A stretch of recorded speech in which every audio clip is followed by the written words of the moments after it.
Siapa yang dia taat kepada Allah dan Rasulnya, dia akan mendapatkan kemenangan yang besar. Bukankah itu tujuan kita untuk beribadah di bulan Ramadan, agar kita mendapatkan kemenangan yang besar?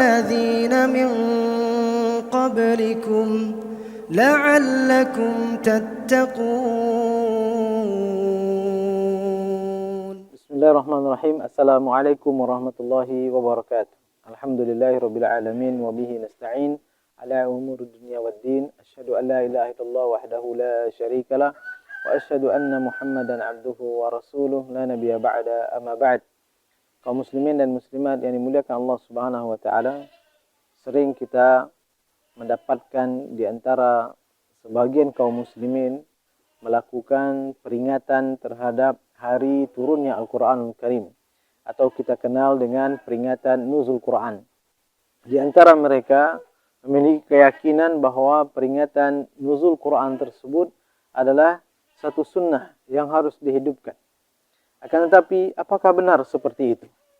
Dan apakah benar peringatan Nuzul Quran tersebut dilakukan pada tanggal 17 Ramadan?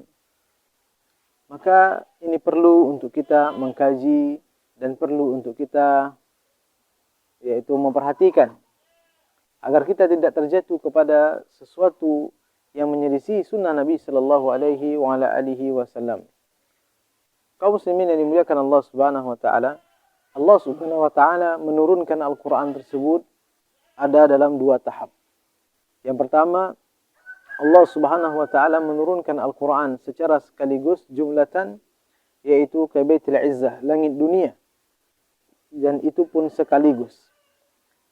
Kemudian setelah di langit dunia tersebut, Allah Subhanahu wa taala memerintahkan kepada Jibril alaihissalam untuk membawa Al-Qur'an kepada Nabi sallallahu alaihi wasallam dengan cara berangsur-angsur, dan itu waktunya hampir 23 tahun. Kapankah pertama sekali Al-Qur'an Allah Subhanahu wa taala turunkan? Maka Allah Subhanahu wa taala sudah menjelaskan di dalam Al-Qur'anul Karim. Allah Subhanahu wa taala berfirman, "Inna anzalnahu fi lailatul qadr." Sesungguhnya kami menurunkan Al-Qur'an tersebut yaitu di malam Lailatul Qadar. Maka jemaah yang dimuliakan Allah Subhanahu wa taala, kalau kita memiliki pandangan yang luas, maka kita akan bertanya, kapan Lailatul Qadar itu terjadi?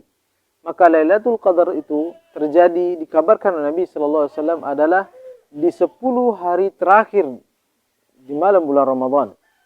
Nabi sallallahu alaihi wasallam bersabda, "Taharrau Lailatul Qadri fi al-ashr al-awakhir min Ramadan." Carilah oleh kalian malam Lailatul Qadar tersebut di 10 hari terakhir di bulan Ramadan.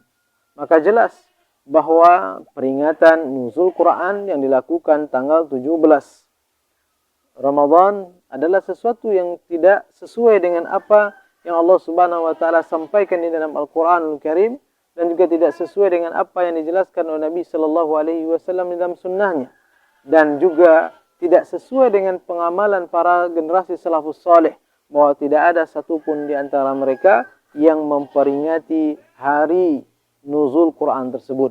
Maka sikap kita adalah untuk meninggalkan sesuatu yang tidak diajarkan oleh Nabi sallallahu alaihi wasallam, yang mana peringatan-peringatan terhadap hari-hari yang disebutkan itu merupakan sesuatu yang disandarkan kepada agama Allah Subhanahu wa taala.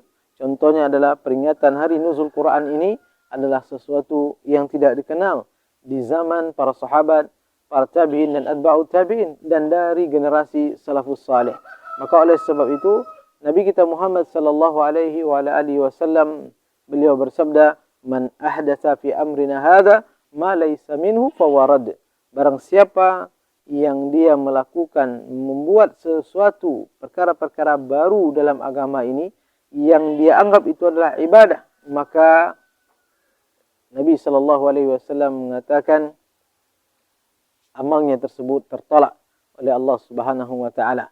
Barang siapa yang dia mengikuti petunjuk, maka dia tidak akan tersesat dan tidak akan celaka. Dan Allah Subhanahu wa taala pun berfirman di dalam Al-Qur'anul Karim, "Inna hadzal Qur'an yahdi lillati hiya aqwam."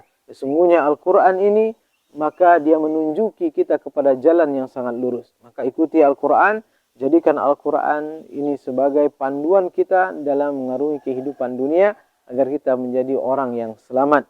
Adapun peringatan-peringatan yang tidak disyariatkan, maka hendaknya kita menjauhinya agar kita tidak terjatuh kepada perbuatan yang itu adalah merupakan perbuatan yang dicela oleh Nabi sallallahu alaihi wasallam. Semoga ini bermanfaat. Wassallallahu ala nabiyina Muhammad wa ala alihi wasallam. Assalamualaikum warahmatullahi wabarakatuh. Siapa yang dia taat kepada Allah dan Rasulnya, dia akan mendapatkan kemenangan yang besar.